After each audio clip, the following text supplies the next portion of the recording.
Thanks again for tuning into Sin's Workshop. Hope you're having a wonderful day.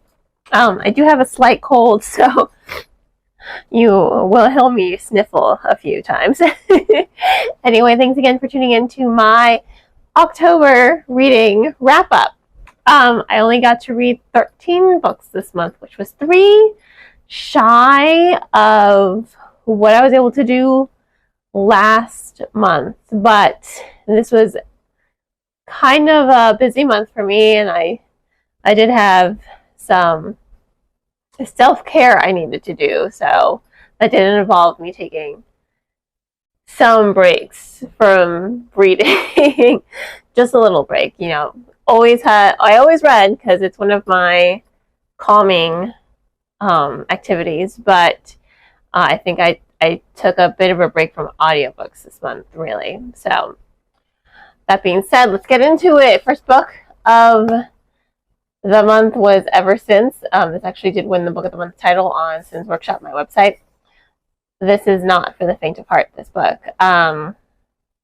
It is intense. It deals with childhood grooming, sexual assault, child abuse. I mean, your main character is a child abuse survivor, and you see how she's coping with it. So it's not for the faint of heart. However, you know, I really do think it was an important book to read. It was gut-wrenching. It was emotional. Really, the way the character acted half the times, I was just like,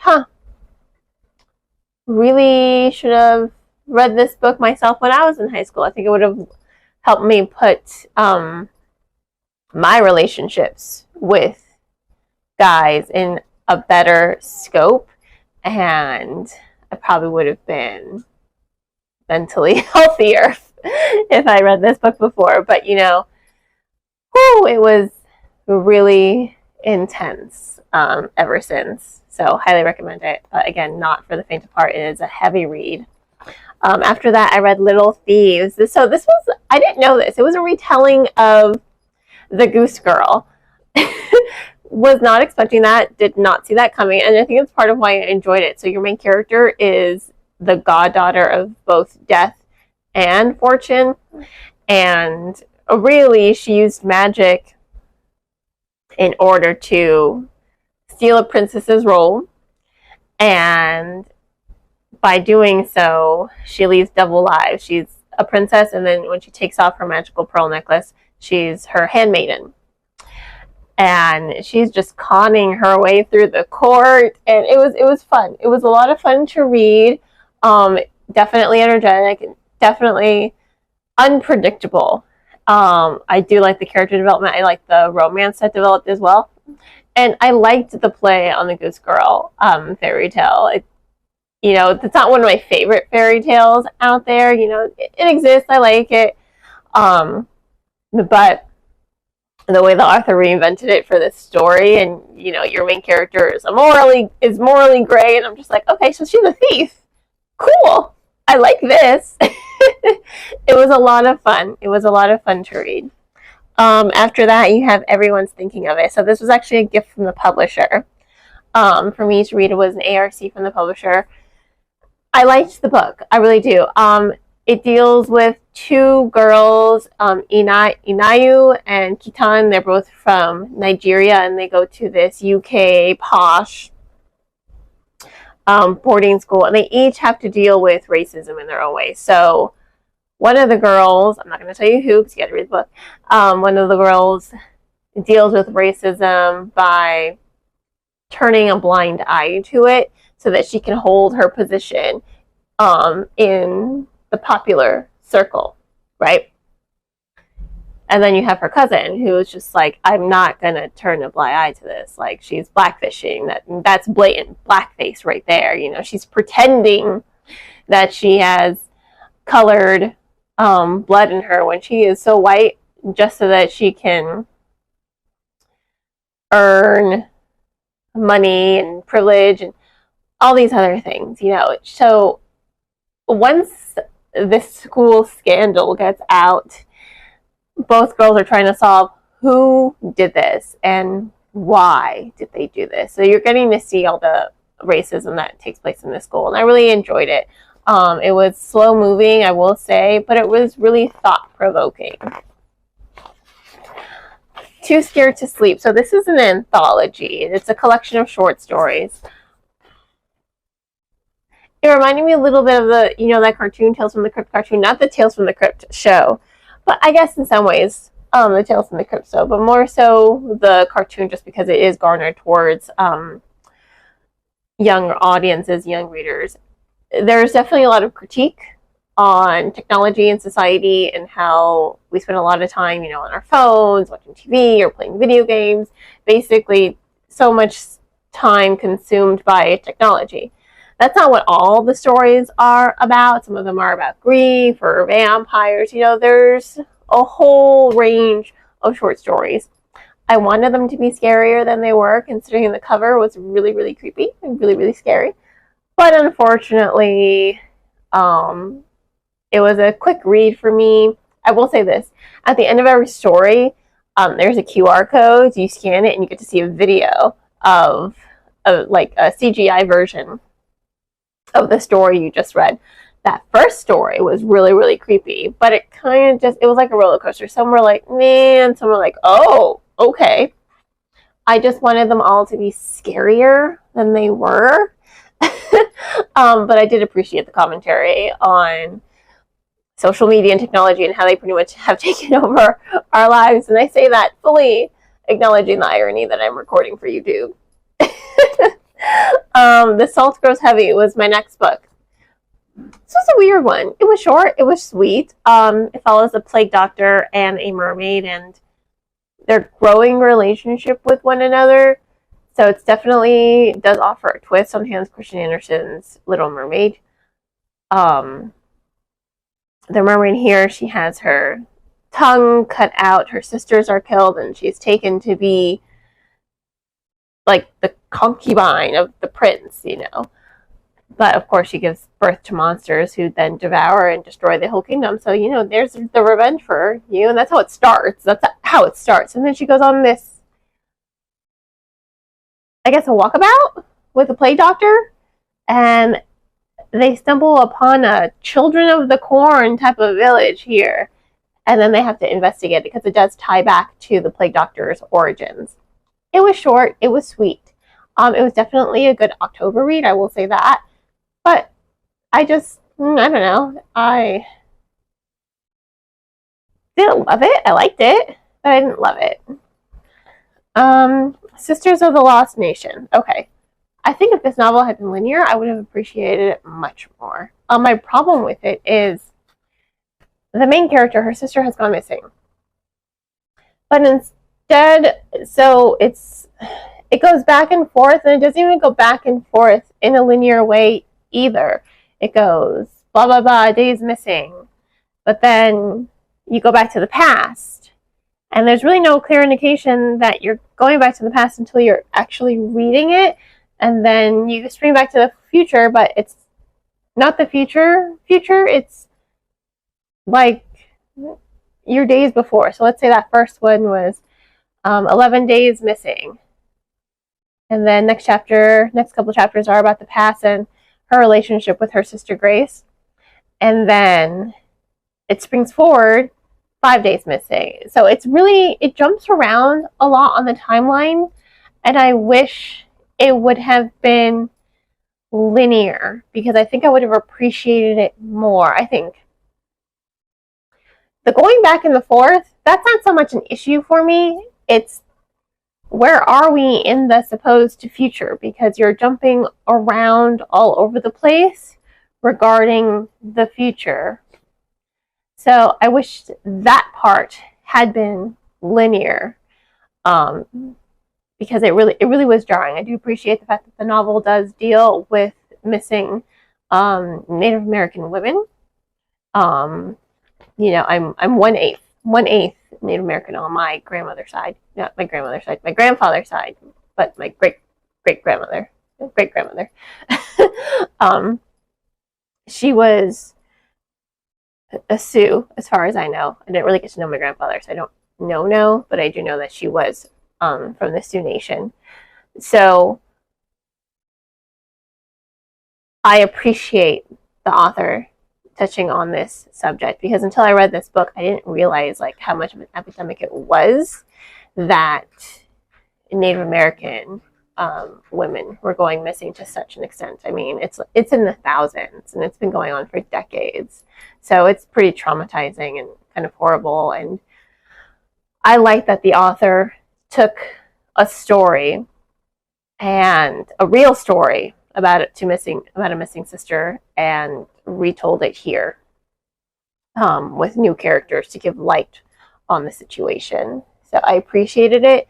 I just wish the story had been linear, or at least when you jumped back and forth, when you jumped back forward, that part was linear. That's what I really wanted, because it was a little hard to follow sometimes, the jumping back and forth. You're Not Supposed to Die Tonight. Oh, that was such a good book by Barron. Definitely gives me Friday the 13th vibes. Absolutely loved it. It's another quick short read. I had a lot of short reads this month, but good horror stories. They don't have to be long. Really engaging, really interesting. I did not see that ending coming. I was just like, when I got to the ending, it was a lot of fun. It was definitely a slasher film, for sure. So if you love slasher films, you love Friday the 13th, you are going to want to read this book. And probably you're going to be able to read it in a sitting, because it just moves like that from beginning to end. Absolutely gripping. After that, I read And Breaks a Pretty King. So this was another Book of the Month winner on my website. I liked it, but I didn't love it. It dragged. It definitely dragged a little bit. A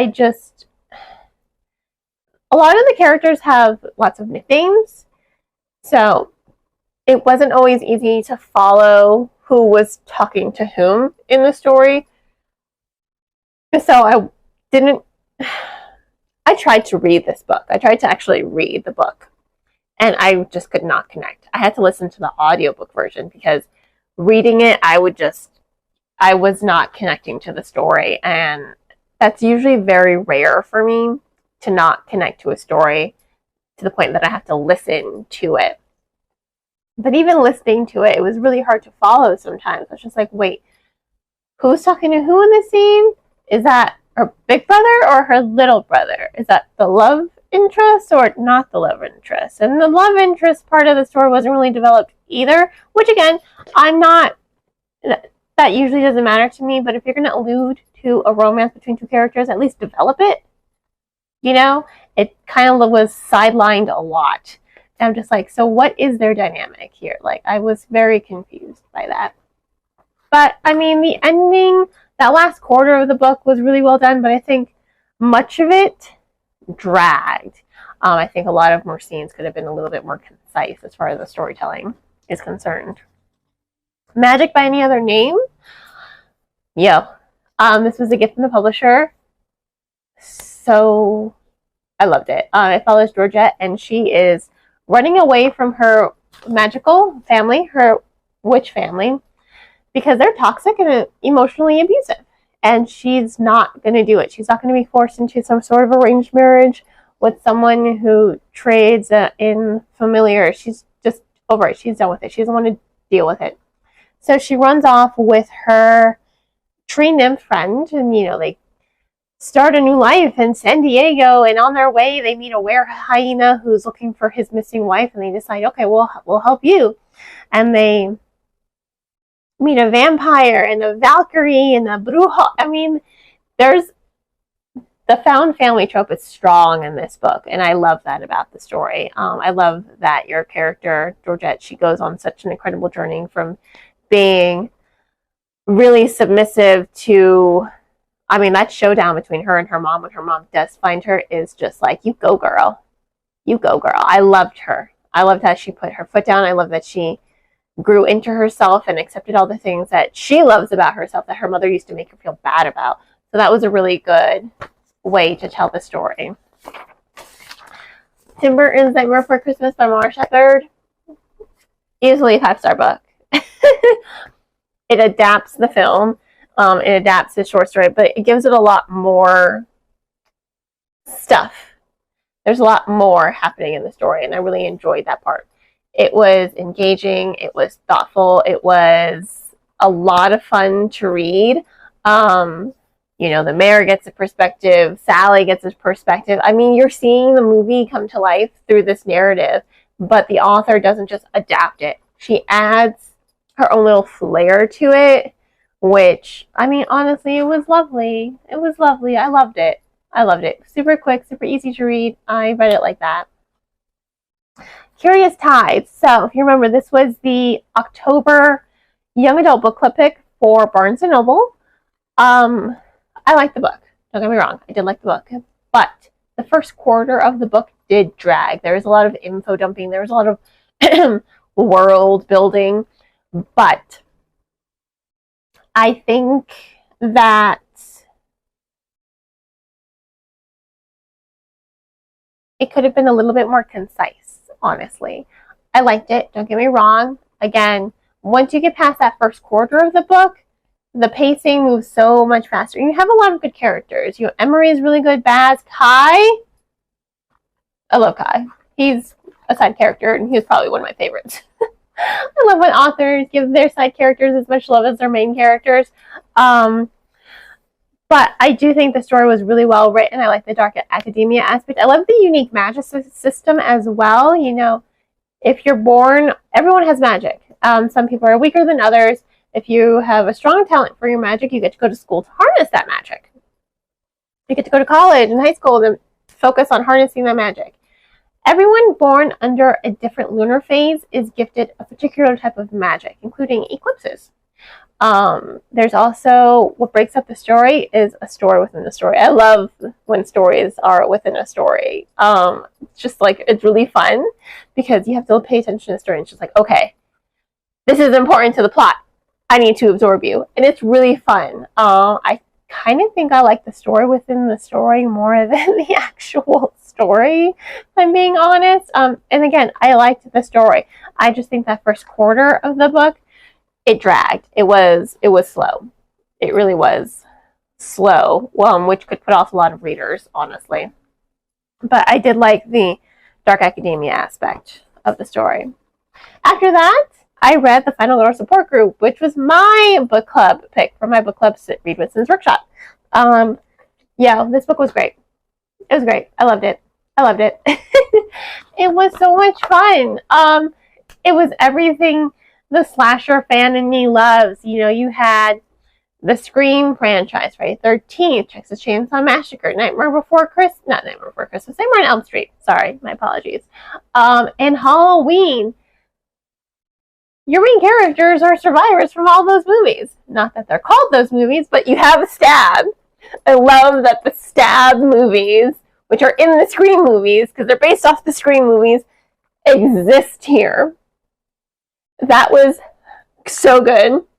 I absolutely loved it. It was I could have read this book in a day, but man, I had to break it up for my book club. But it was great. Loved it. Absolutely loved it. And then the last book I read of the month was Half Sick of Shadow. So this is an Arthurian retelling. It follows Lady Elaine, the wife of Lancelot. So she's an oracle. You have Guinevere. You have Morgana. I did like that Guinevere twist, I will tell you. So Guinevere is actually a werewolf. That was cool. You have King Arthur. I like how, of course, if you read King Arthur, you realize the women are supposed to be the villains. Like, oh, if they have a mind of their own, if they're powerful, they are the villain, right?